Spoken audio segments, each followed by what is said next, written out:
I don't think there's any advantage to having something complex. I think we need to break it down as simple as possible, because when whatever you're trying to do is simple, you're more likely to do it because you're going to say, oh, I could do that. That's simple. And then you do step 1, step 2, step 3, step 4. And for your listeners, what I want to give them a challenge. What in their life or in their job can they make simpler for their staff, for their coworkers, whatever? Because when you not dumb it down, but when you make it simpler, more people are going to get more in line, and you're all going to be on the same train, headed in the right direction. Welcome to the HR L&D Podcast with your host, Nick Day. Tune in to discover what it takes to truly develop within human resources as we delve deep into growth, engagement, and leadership strategies that can unlock the hidden potential within your business, which we hope will really empower your workforce towards fantastic organizational success. Hey, so welcome back to the HR L&D podcast. Before we get started, remember, if you like what you hear, please like, review, and subscribe to this podcast, and share the love too if you have any other HR or L&D professionals who you think may, of course, enjoy the content. Today, I'm bringing to you an interview that took place between myself and Mark Struczewski, who is a speaker also known as Mr. Productivity. He is a productivity expert and online trainer that works with executives to help them gain control of their time by taming distractions so they can experience less overwhelm, feel a sense of freedom, and enjoy their lives just that little bit more. His productivity-themed podcast, the Mark Struczewski Podcast, has over 400 episodes, with a brand new episode released 7 days a week. In his time with us today, he will share strategies for how to be more productive in our very distracted world. With productivity and engagement currently placed at the heart of HR and L&D strategies, I think this is an episode you're going to enjoy.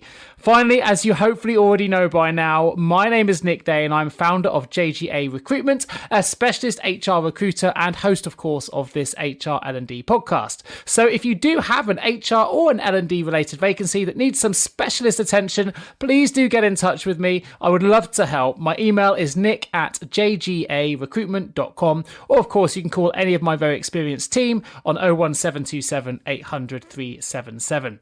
Right, back to the podcast. If you want to be more productive in our very distracted world, well, then you're going to enjoy this podcast. In fact, you're going to relish it. So enjoy the interview. So welcome, Mark Struczewski, to the HR L&D podcast. Absolute pleasure to have you on board today for this recording. For those that aren't familiar, Mark Struczewski is known as Mr. Productivity, and he works with executives to help them gain control of their time, something I think we can all agree we could do with a little bit more of in our lives. Now, Mark is a speaker. He's host of his very own podcast called the Mark Struczewski Podcast, and he's also an online trainer, so very relevant there to our L&D listeners today. His strategies have guided CEOs, HR directors, executive directors, and business owners to gain more control of their time. So I'm absolutely delighted to have him with us today. Welcome, Mark, to the show. Nick, it is absolutely a sincere pleasure to be on your show and to offer value to both you and your audience. Fantastic. It's going to be something that I think my audience are going to want to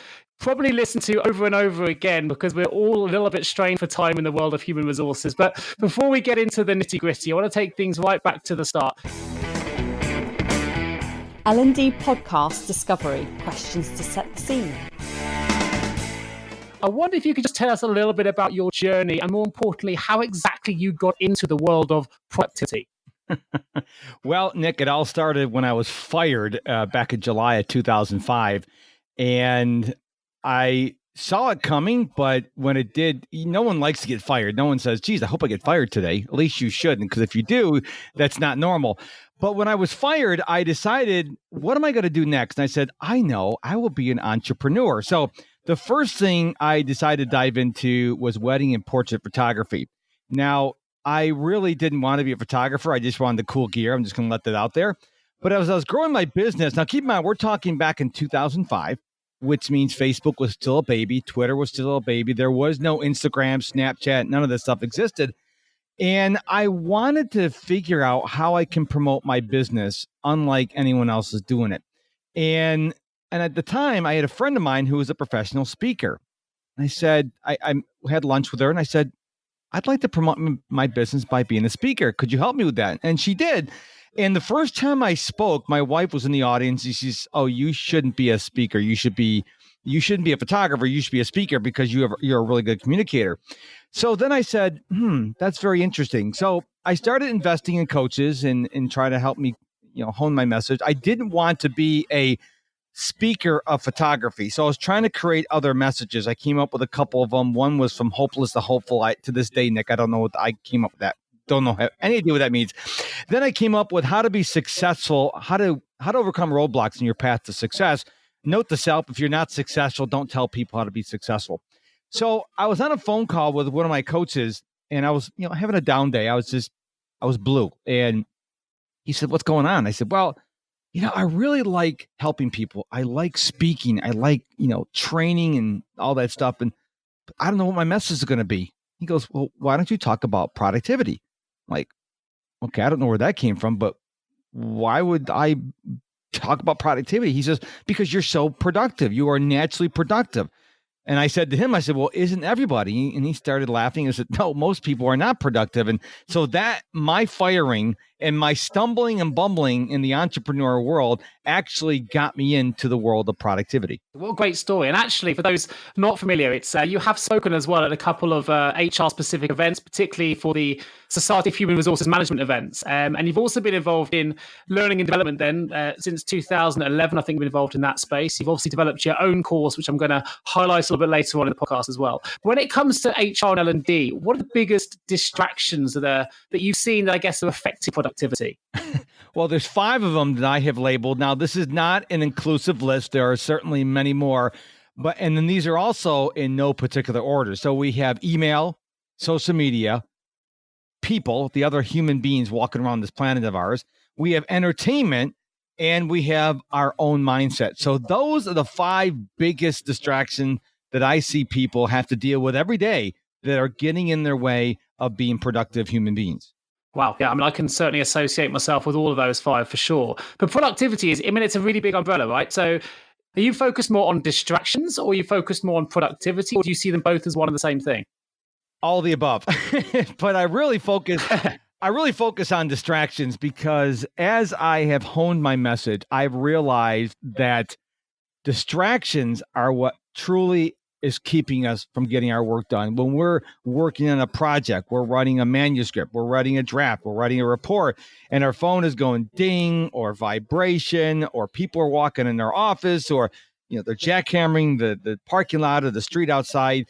These are preventing us from focusing on what we need to focus on. So instead of, yes, I talk about every element of productivity, but let's face it, if we're going to talk about everything I know about productivity and how to be more productive, this would be a very long podcast. So what I decided to do as I speak and on my podcast, I try to focus on the distractions, because in this day and age, Nick, we are struggling with so many things pulling our attention throughout the day, throughout the week. And as a result of that, we're really not getting done what we need to get done.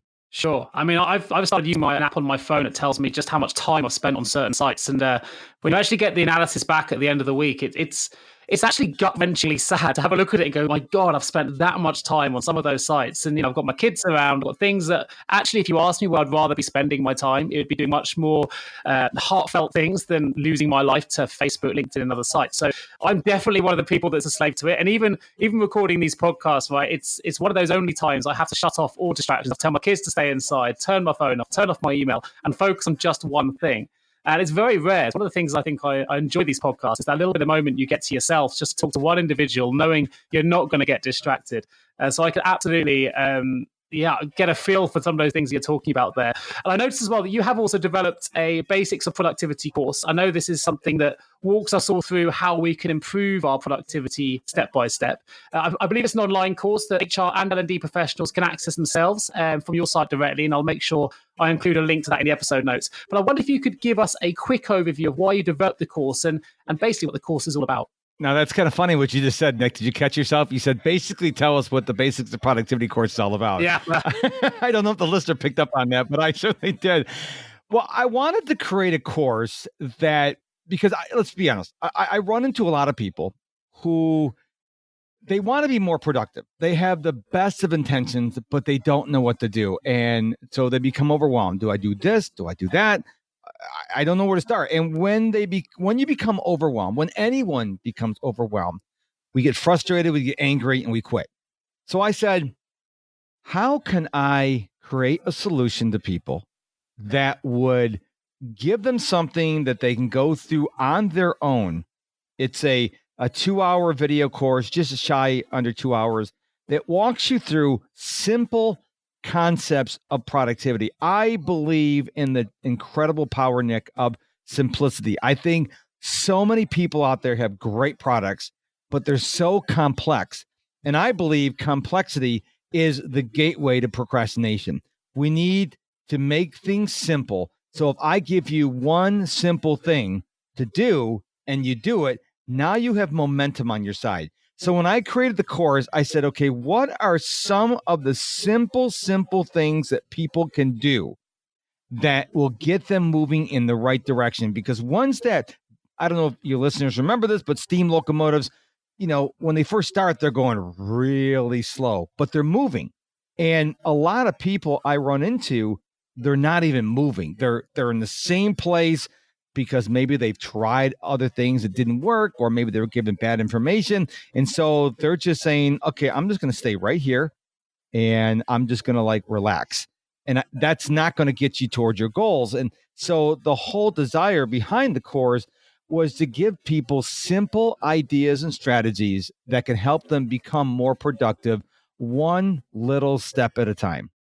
Sure. I love that. So, I know that's one of the biggest inhibitors to people getting started on a project or a new business or venture, whatever it might be, is the sum of all the parts together seems, somewhat overwhelming. So I guess what you're saying there is your course and yourself and your skills and your ability to teach productivity is don't always look at everything as one whole piece. You can break it down into smaller chunks and simplify what it is you're looking to achieve into smaller goals. Would that be correct, or am I slightly misaligned there? No, you're running the ball. Let's say we go out to dinner. Okay, you don't take the whole plate of food and just shove it down your throat. You take a bite of this, you take a bite of this, you take a sip of that, and I think people are unnecessarily making things more complex. I don't think complexity is the answer. I'm a huge Apple fan, and I remember a story a number of years ago. I read an article somewhere where this missionary was in some third world country and he had an iPad, and one of the young children from the tribe who'd never seen anything with technology walked over, picked up the iPad and started using it because it's simple to use. Yes, there's more advanced stuff you can use, but I think we need, as a society worldwide, we need to get back to something that is concept of simplicity. I don't think there's any advantage to having something complex. I think we need to break it down as simple as possible, because when whatever you're trying to do is simple, you're more likely to do it because you're going to say, oh, I could do that. That's simple. And then you do step 1, step 2, step 3, step 4.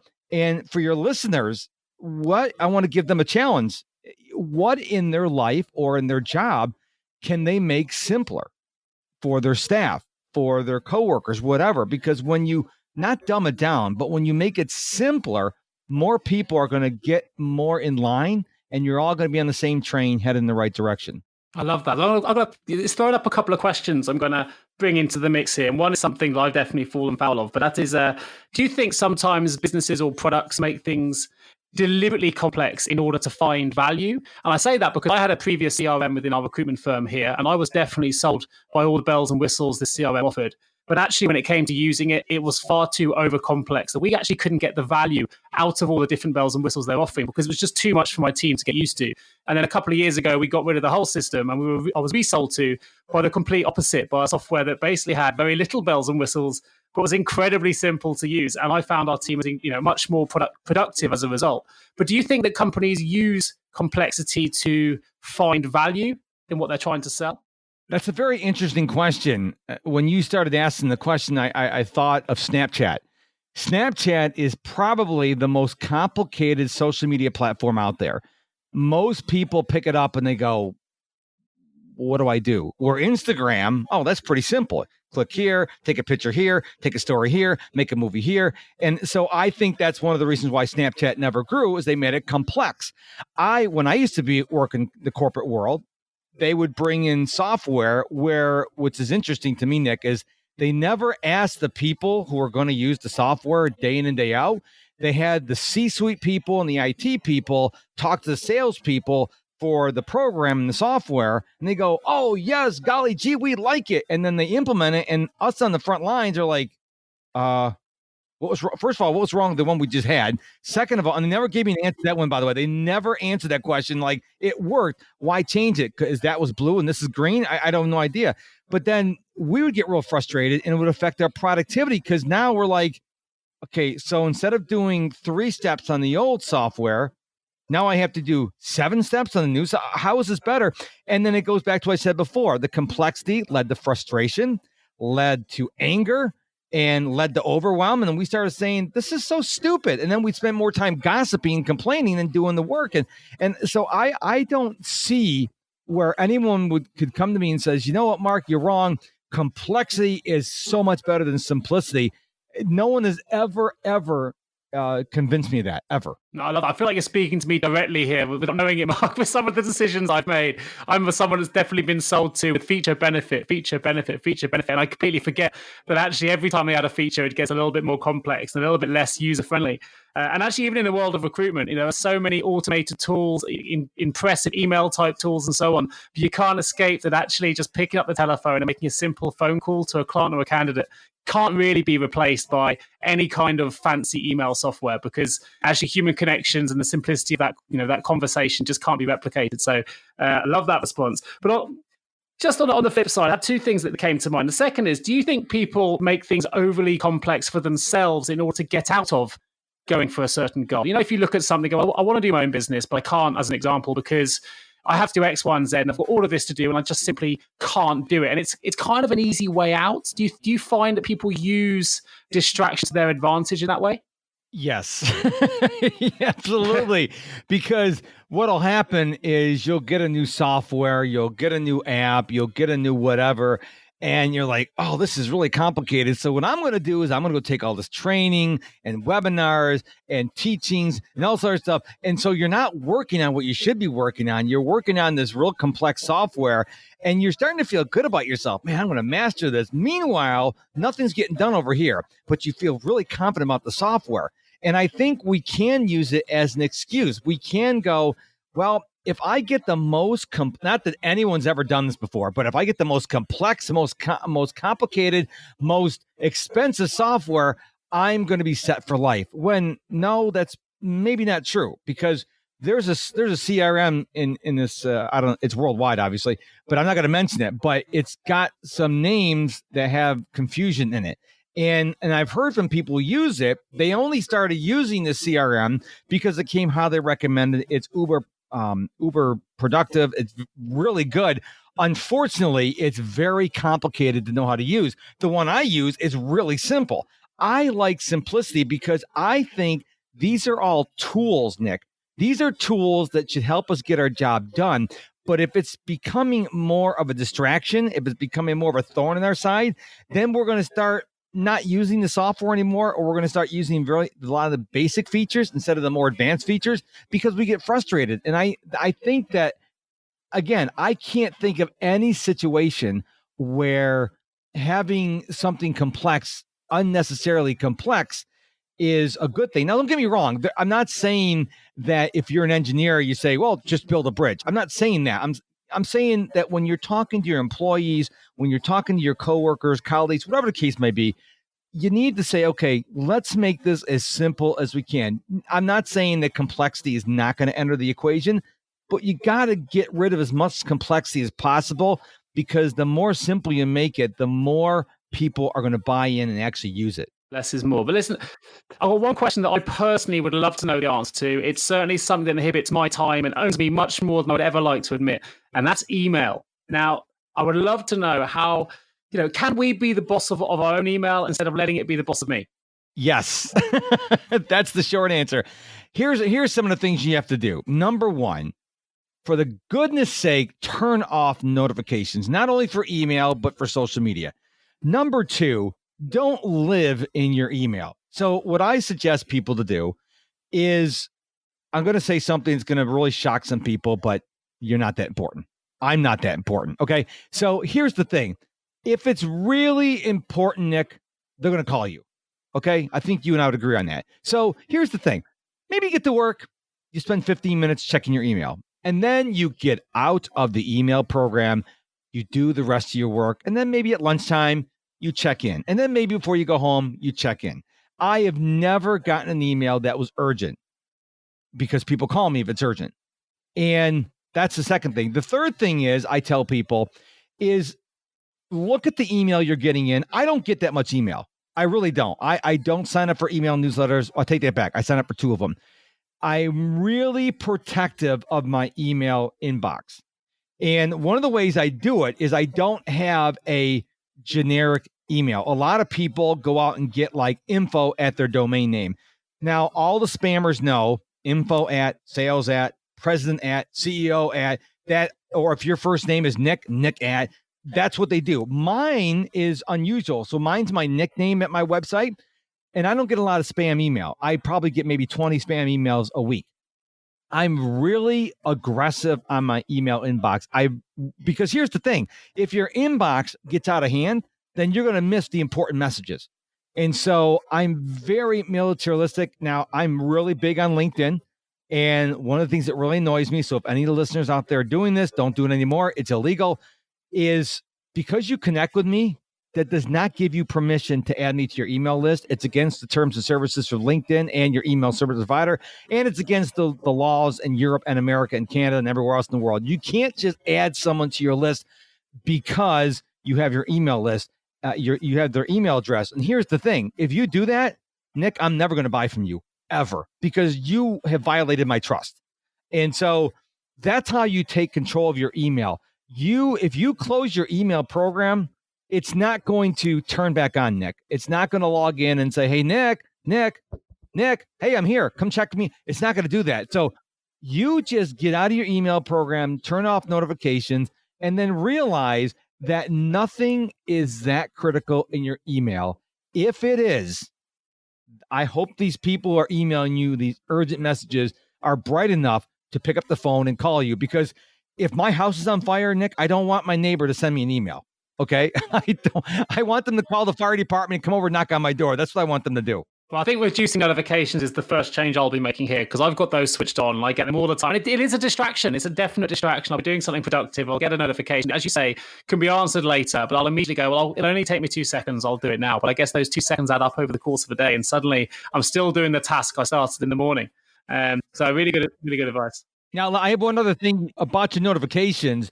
Turn off vibration mode, because what people do, they say, I mute my phone, I put the phone face down. And what happens when your phone's muted? You have vibration mode on and you get a call, a text message, or notification. What does your phone do, Nick? Yeah, it vibrates. But curiosity is even worse as well. So you're desperate to look at it if you know something's there. Exactly. So anything. And if this was a video podcast, not a video podcast. If this is an article, I would have it bolded, highlighted, arrows pointing to it with blinking on and off. Any distraction causes you to stop what you're doing, to lose focus. So you could sit there and go, oh, the vibration doesn't bother me. I'm telling you, bzzz, you might as well read the message, Nick, because you've already had your distraction get interrupted. So it doesn't matter. You see what I'm saying? It doesn't matter, because once that sound, someone knocks on your door, the dog across the street barks, a big truck comes lumbering down your street. As soon as anything distracts you, you've lost your focus. So you might as well answer the phone at that point. Sure. No, I totally agree. Well, listen, we've got a lot more to get through. I'm really keen to, just after these next few questions, we're going to find out a bit more about yourself. We're going to find out about how we can tame the beast known as social media. And we're going to find out how we can, improve our productivity no end in the second part of this podcast. Before we do, we're going to find out a little bit more about yourself, Mark. Time to find out more about you. first things first, how do you, someone who is obviously known as Mr. Productivity, I'm really keen to know the answer to this question, is what do you do to relax in your downtime when you're not distracted? Well, I do get distracted. Even Mr. Productivity does get distracted. But in my downtime, I'm an avid runner. A quick story is we had Hurricane Harvey stop by back in 2017, the end of August 2017, and we got 51 inches of rain in like 2 or 3 days or some crazy thing like that. But during the storm, I read an article on runnersworld.com that said, what I learned for running 1 mile a day for 250 days in a row. I said, I could run a mile every day. And so on August 29, 2017, the day after the storm left, I committed to running every day. Now I run 3 miles a day, but I run over 721 days in a row. And people say that's relaxing. Yes, it is relaxing because I just listen to an audiobook or a podcast or music and I go out for 30, 35 minutes and I go running. So I love that. I'm an avid reader. There's a phrase, readers are leaders and leaders are readers. If you look at the high performers in the world, they're all avid readers. Bill Gates, Barack Obama, Elon Musk, Brendan Burchard, Tony Robbins, they all read. And so I read a lot. I do watch, this is going to shock you, Nick. I do watch some television. I don't watch it live. I watch the Super Bowl. It's the only thing I watch live. I watch TV. I do have some silly, stupid shows I watch.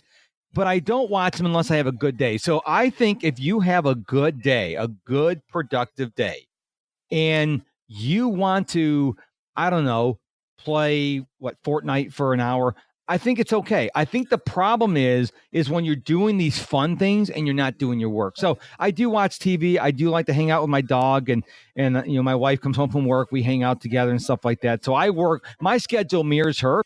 So she works Sundays through Thursdays, and I work Sunday through Thursdays. And my hours, when she goes to work, I go to work. So when she's home, I'm home because I work out of my home. So, I mean, it doesn't sound, I don't go out in the beach and, I don't, this is what I do for relaxation. And so I don't know if it's the answer I'm looking for, but that's what I do. Pretty similar to me, dude. So I'm pretty happy with that.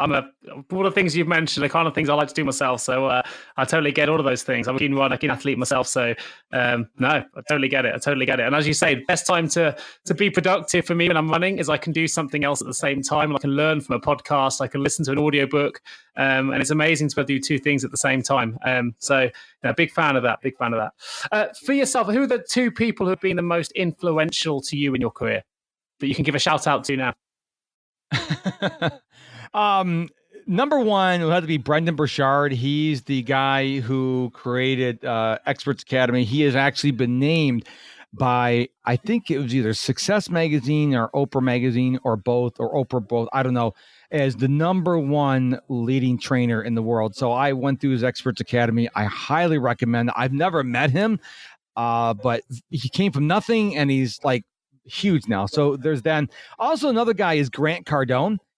Now I don't like Grant Cardone. I have trouble with people because this is the year 2019 and it's cool to use vulgarity everywhere. I purposely have gone the opposite direction. I purposely don't swear. It has nothing to do with my religious beliefs. It just has to do with the fact that I want to be countercultural. So everyone's dropping F-bombs. And so I don't do that. So I don't like his choice of language, but his books, The 10X Rule and Be Obsessed or Be Average, they're phenomenal books. So those two people, neither of whom I have met. Of course, I got to say Tony Robbins. Tony Robbins was probably the first motivational guru I already followed. I read The Waking the Giant within that tomb of a book like twice. Phenomenal guy. So I think those three people have influenced my life a lot. Fantastic. Great. I'm making notes of those. We'll have a good three solid shout outs there. If you could invite three people to a dinner party, who would they be and why? Definitely Brendan Burchard. I don't know if I would invite Grant Cardone or someone else as Gary Vaynerchuk because I don't like the potty mouth. I know Tony can keep it under control. And I think the third one would probably be Oprah Winfrey. Her story is amazing. Those who don't know her story, is she was rejected countless times. When she started getting into broadcasting, now she's like, I guess, the wealthiest woman in the world or one of the wealthiest women in the world. And she has overcome so much. If you look at every successful person, nobody was born a billionaire. They worked themselves to that point. And I really enjoy following people who have overcome all odds, who overcome all the naysayers and all the rejections. Tim Ferriss is another gentleman. His book, The 4-Hour Work Week, was rejected 37 times. Can you imagine those other 37 rejection people looking at his book now and go, I think we messed up on that one? Yeah. Love Tim Ferriss. Love a big avid follower of Tim Ferriss myself. I've read the book, follow his podcast, great guy. And, it's a bit of a cliched saying, but it's true. It's the most successful people are those that have failed the most times. So it's, I like that. So listen, we're going to jump back into part 2. Have you ever asked yourself, how can any recruiter understand my HR recruitment challenges? Please don't give up on your hiring challenges just yet. Here at JGA HR Recruitment, we appreciate the difficulties associated with attracting, recruiting and retaining top human resources talent.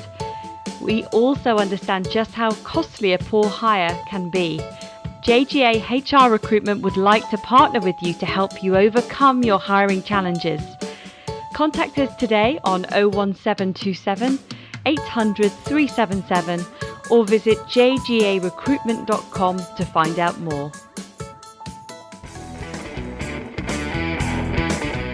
The L&D Podcast. Final questions to help listeners engage, learn and perform. 5 key questions are going to jump through and let's all not kid ourselves here. We're all really, really busy people. HR and L&D professionals in particular are extremely busy, pushed to the limits by employees from left, right and centre. But at the same time, we all want to be more productive. So, look, Mark, with this in mind, is it really possible to be productive in such a busy and distracted world, particularly in the world of HR and learning and development? Hashtag no excuses. You can be, you like how I did that? You can be as productive as you want to be. I don't want to hear excuses. Oh, I'm so busy. I don't want to hear that. I had an HR director who was a client of mine, and she was not in a great environment because for reasons to this day I don't understand, Nick, her company decided, you know what, we should take the HR director and put her in a glass bowl. In other words, she put her in an office that had glass all the way around. So people could see she was in her office and they'd come by and wave and tap on the glass. Why would you do that? I don't understand that. But one of the things I told her, because she told me that when you're an HR director, it's like having flaming arrows shot at you all throughout the day. And unlike most people, HR people can't really plan their day because somebody may have to get fired, someone may lose a loved one, have to be consoled. And so they can't really plan those days. And she goes, I'm so stressed. I don't know what I should do. And I said, well, you need to take what I call micro breaks. And she goes, what are those? And I explained to her, you need to get up from your office, leave your phone behind. You need to walk outside for 3 to 4 or 5 minutes, whatever the case may be. Don't talk to anyone. Don't think about anything. Don't plan the rest of your day. And just close your eyes and do some deep breaths. And of course, she's an HR director. And she goes, I don't have time for that. I'm like, okay, you just told me that you're stressed, you're overwhelmed, you're frustrated. Why don't you try it? She goes, all right, I'll try it. And so she did it. And our next coaching call, she came back to me. I said, how'd it go? And she goes, oh my goodness. I cannot believe what a difference a 3 or 4 minute micro break made, because she actually went out. She told her executive assistant, don't tell anybody where I'm going. She would go out, I guess, the back of the building where nobody goes out. And she just went out there and she was quiet for 3 to 4 minutes. And she did some deep breaths and she just closed her eyes and didn't think about anything. And she goes, that gave me so much energy. She goes, it's very addicting, these micro breaks. And everybody has time to take a micro break. But here's the key, Nick. When you take a micro break, get away from your work area. You need to physically get up and walk away. I highly recommend, unless it's torrential downpour or thunder and lightning, go outside. Don't talk to anybody. Don't be on your phone. Don't be surfing Instagram or Facebook. Close your eyes and do some deep breaths. 3 to 4 minutes total. And that's 3 to 4 minutes after you get outside. It's going to change your energy level. It's going to make you more productive. And again, hashtag no excuses. If you're on the 90th floor of a high rise, take the elevator. Okay. I don't want to hear excuses. This works for every single person I've told it to, and have actually fell through and did it. Great. Well, I've made notes myself. Micro breaks will be added to my day. How often would you suggest? I'm actually asking for myself right now because I can synergize with that HR director a lot. So, how frequent would you take a micro break? Is it just every time you feel stressed? Is it every 5 minutes on the hour? What's in your experience? What's the ideal formula? It's really simple, Nick. You ready for this? Go for it. Okay. whenever you need it.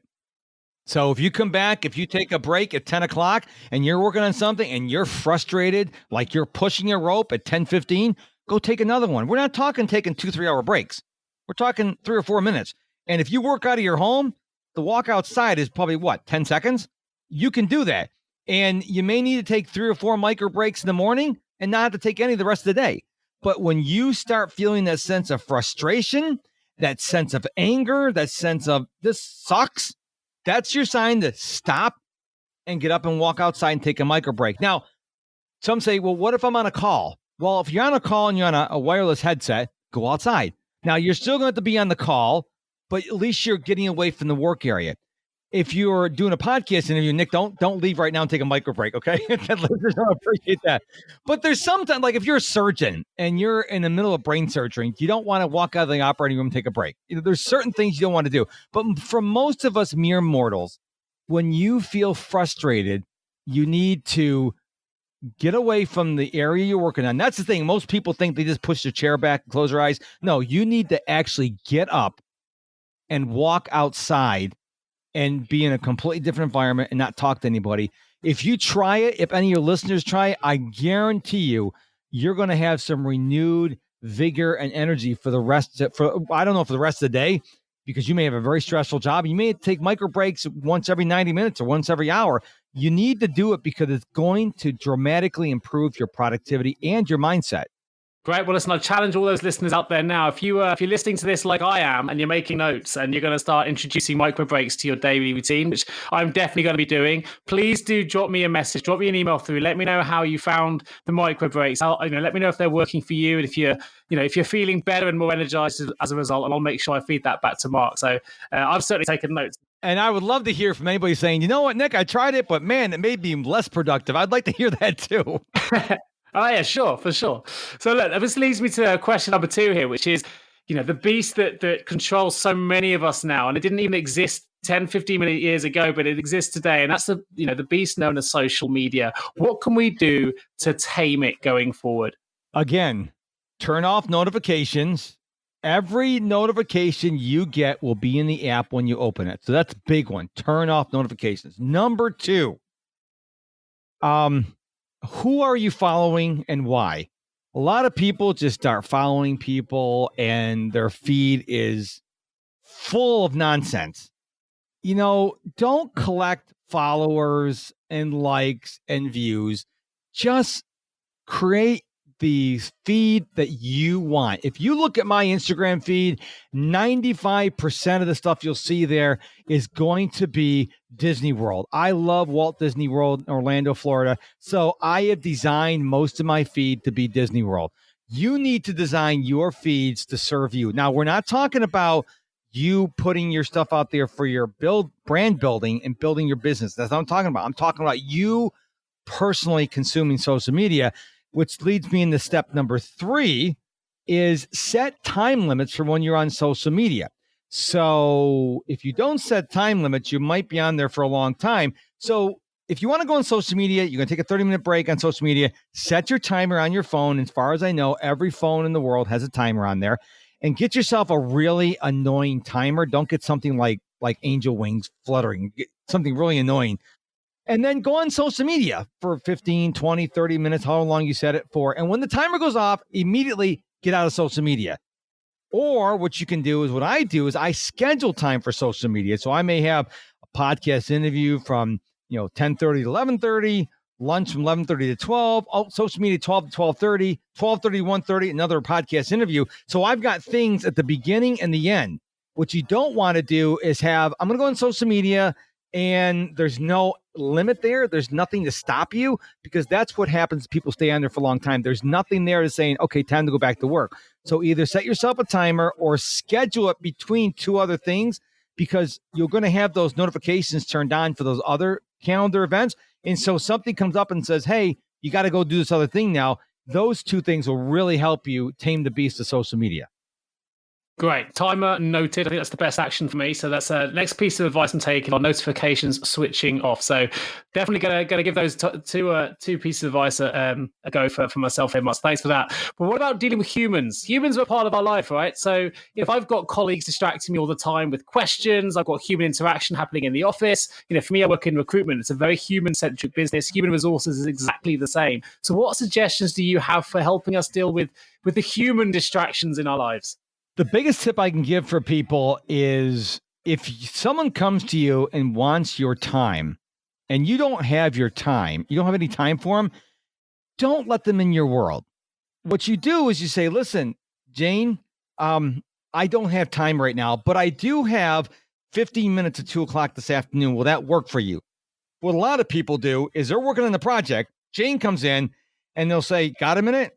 And you're like, not really. Yeah, sure, Jane. And so we become people pleasers.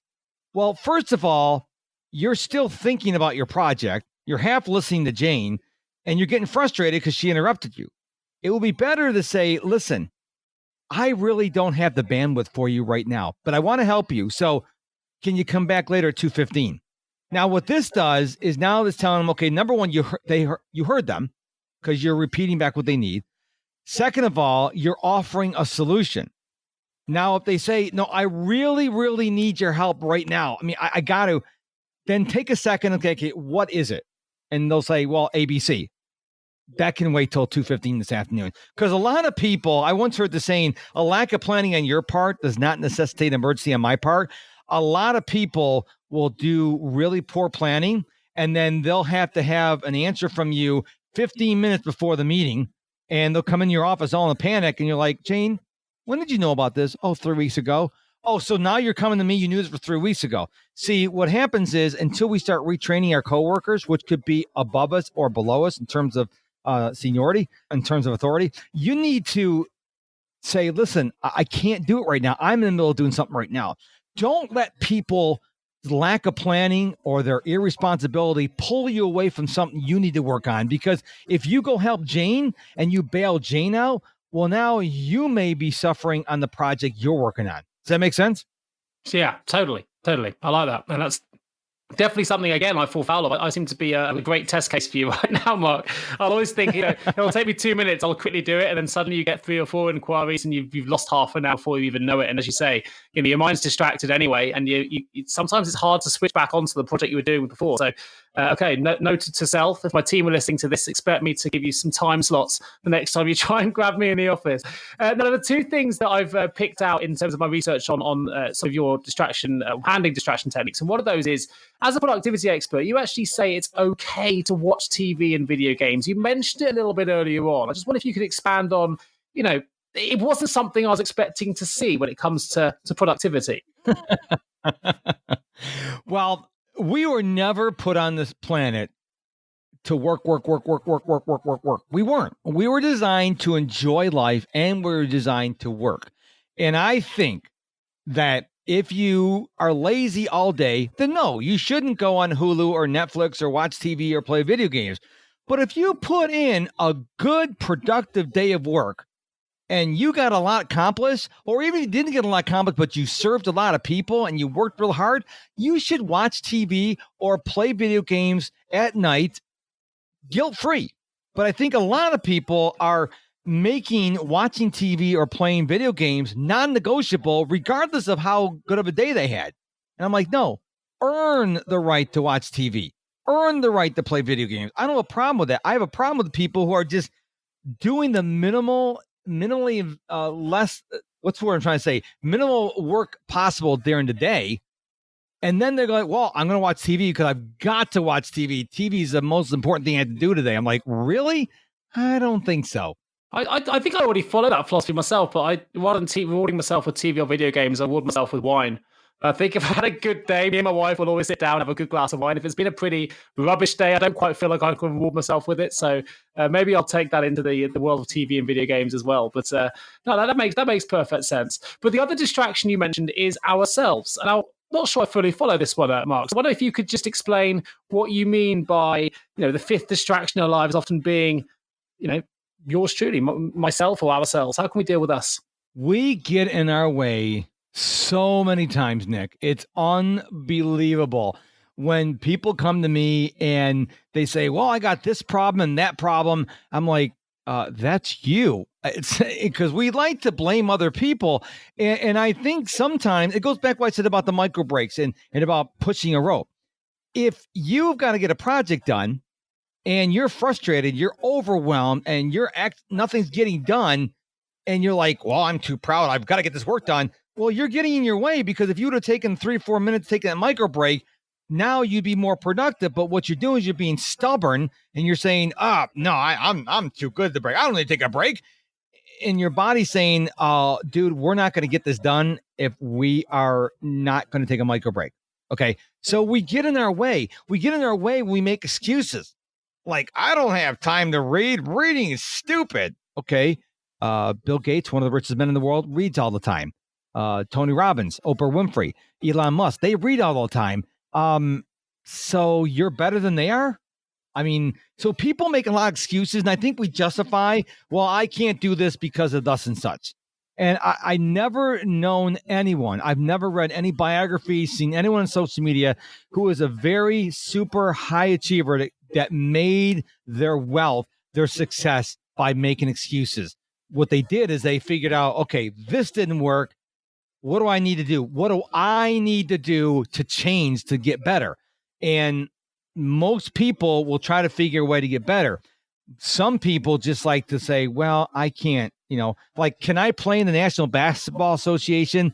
No. Okay. I'm not tall enough. I'm not skilled enough. So I'm not talking about that aspect. But can you build your brand? Can you have more free time? Can you have less overwhelm in your life? Yes. If you want it, you can have it. Fantastic. What a great way to finish off the main part of this podcast on the questions, Mark. Absolutely fantastic. And I hope my listeners are taking reams of notes and action points, really, that they can put into practice immediately on the end of listening to this recording, because I think there are some things that you can immediately put into play. So listen, thank you ever so much for joining me for those questions. There's a couple of questions we're going to finish off in the L&D Vault, if we may, and then we're going to open up to just letting the listeners know a little bit more about where they can find more information about yourself. So before we get there, what is the sort of one common myth, I guess, you often hear in the workplace in relation to productivity that you could perhaps debunk for us right now on the podcast? That I have to live in social media, that I have to live in email, that I am that important, that I have to know everything that's going on immediately. Now, perhaps some of your listeners remember before there was an internet, before there's email, and you can only find out what's happening in the world on the evening news or in the newspaper. Now, if something happens in Cape Town, South Africa at 10 a.m., by 10:01, we better know what that is. And I think we need to realize, no, we survive just fine without knowing instantaneous what's going on around the world. And we need to get back to that. We need to say, no, I'm not going to check into that stuff. We don't need to be an email. You're not going to get $1 billion contract, or I guess you'd say £1 billion in England. Yes, yeah. Is that correct? Yes, okay. correct. You're not going to get that email. No one's going to email you saying, hey, if you respond in the next 5 minutes, unless it's someone from Nigeria, you're not going to get that email. So we just need to give ourselves grace and permission to say, listen, I don't have to live in email. I don't have to live in social media. It's going to be okay if I turn off my phone for an hour so I can focus on my project. It's okay. But the problem is we've become a society that we don't want to wait till the 6 o'clock news. We want to know the second it happens. So when that wreck happens on the freeway, within 30 seconds, we want a video. It's like, what's wrong with us? Opening the L&D Vault. The last question before we close down. If there was just one piece, you could scale all this back, just one piece of productivity advice that you could give to someone working specifically in a hectic HR role right now, what would it be? Oh my goodness, that is so challenging. I would probably go back to what I've been alluding to all along, is complexity is the gateway to procrastination. So look at your calendar, look at your to-do list, look at your systems and your processes, the people you work with, the company you work for, and think about how can we make things simpler? Because when you make things simpler, you're still achieving the end goal. But when you make things simpler, more people are going to get on board, including you. So embrace simplicity, reject complexity. Fantastic. And thank you ever so much, Mark. Can you tell our listeners a bit about, if they want to connect with you online, where can they go? I know you've got your mrproductivity.com website, but what if you could just tell them a little bit more about some of your handles, some of the places they can visit to find out more about the services that you offer to help create confident leaders, and of course, remove that distraction burden, if you like. Where else can people find you to connect with you online?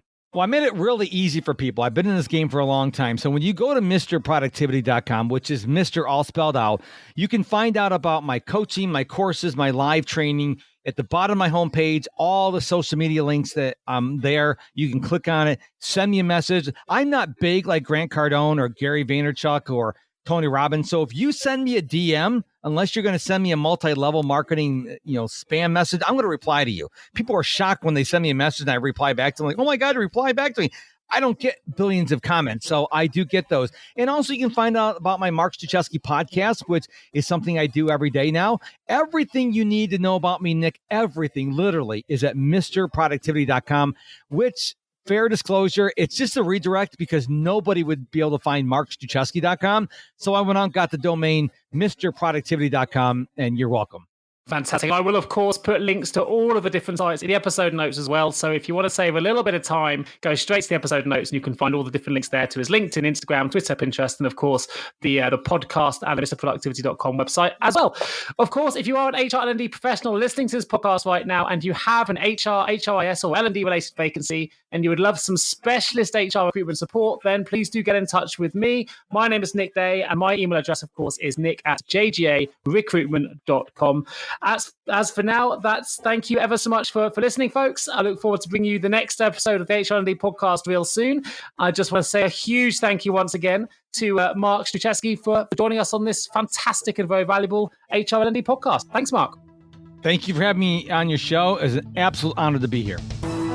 Thank you so much for tuning into HR L&D podcast with your host, Nick Day of JGA HR Recruitment. If you need help with a current HR, payroll, or L&D vacancy, then please get in touch with Nick and his team.